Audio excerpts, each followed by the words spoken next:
నేను హెచ్ఈఓగా పనిచేస్తాను, PSC ranger. అందరికీ నమస్కారం. అయితే మా దగ్గర కన్వర్జెన్సీ మీటింగ్ ఫస్ట్ గురువారం జరుగుతూ ఉంటుంది. అదే రోజు ఏం చేస్తామంటే మేము అన్ని ఈడీడీలకు కూడా ఫోన్, ఇంతవరకు రవి గారు చెప్పినట్టే మేము కూడా అదే ఫాలో అవుతున్నాం మేడం. అదే రోజు అన్ని ఈడీడీలకు కూడా మేము ఫోన్ చేయడం జరుగుతుంది.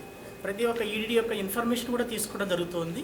తీసుకున్న తర్వాత ఎవరైతే మనకు కొద్దిగా డ్రాబ్యాక్ అనిపిస్తుందో వాళ్ళందరికీ కూడా మళ్ళీ ఏం చేస్తున్నామంటే స్పెషల్గా వాళ్ళని లిస్ట్ తయారు చేసుకొని వాళ్ళకి ఏం చేస్తున్నామంటే మేము మళ్ళీ ఫోన్లు చేసి మా ఏఎన్ఎంలో చెప్పేసి వాళ్ళని హౌస్ విజిట్ చేయించి వాళ్ళు డైరెక్ట్గా పిఎస్సి తీసుకురావడం జరుగుతుంది. అది పిఎస్సికి కానీ యాక్చువల్గా మా దగ్గర పిఎస్సిలో ప్రతి మంత్ కూడా 15 to 20 వరకు కూడా అవుతూ ఉంటాయి. పిఎస్సిలో మా డెలివరీస్ అవుతూ ఉంటాయి అన్నమాట. తర్వాత మిగతా అన్నీ కూడా మా దగ్గర కానటువంటి వాటిని మాత్రం అక్కడ నిజామాబాద్ జీజీహెచ్ కానీ లేకుండా బోధన హాస్పిటల్ కానీ పంపించడం జరుగుతూ ఉంటుంది.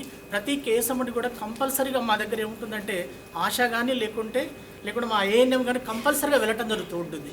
ఒకసారి వాళ్ళిద్దరు లేకున్నా కానీ మా సూపర్వైజర్ గారు కూడా ఖచ్చితంగా కేసును ఫాలోఅప్ చేసుకొని అక్కడ హాస్పిటల్ మా దగ్గర ఎలిజబెత్ గారని ఉన్నారు మేడం, ఫీమేల్ సూపర్వైజర్ గారు. వారు ఈరోజు ట్రైనింగ్ ప్రోగ్రాంలో ఉన్నారు మేడం.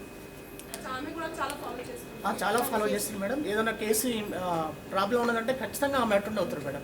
ఖచ్చితంగా అటెండ్ అయ్యి అక్కడ ఉండి కేసుని చేపించి మళ్ళీ ఇంటికి వెళ్తారు మేడం. ఆమె పేరు ఎలిజబెత్ మేడం. ఎలిజబెత్ అవును మేడం.